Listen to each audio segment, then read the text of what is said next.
সমাজে বোরকা অনেকেই পরে, কিন্তু পর্দা করে কজন? বোরকা পরলেই তো আর পর্দা হয়ে যায় না। বোরকা পরে নাচানাচি, টিকটক করা, রিলস বানানো, ব্লগ করা, প্রকাশ্যে নাশিদ গাওয়া, সেটা আপলোড করা, এগুলো পর্দা বিরোধী কার্যকলাপ। একে তো এর কারণে বোরকার অবমাননা হয়, তার উপরে পরপুরুষ, বিশেষত কিছুটা দিনমুখী মানুষজন এগুলোতে আকৃষ্ট হয় বেশি।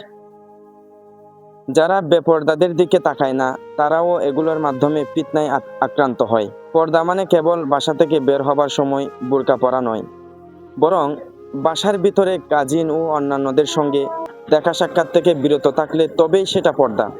পর্দা কেবল কয়েকখানা কাপড়ের আবরণ নয়, পর্দা হলো তাই যা পরপুরুষকে আপনার প্রতি আকৃষ্ট করা থেকে বিরত রাখবে।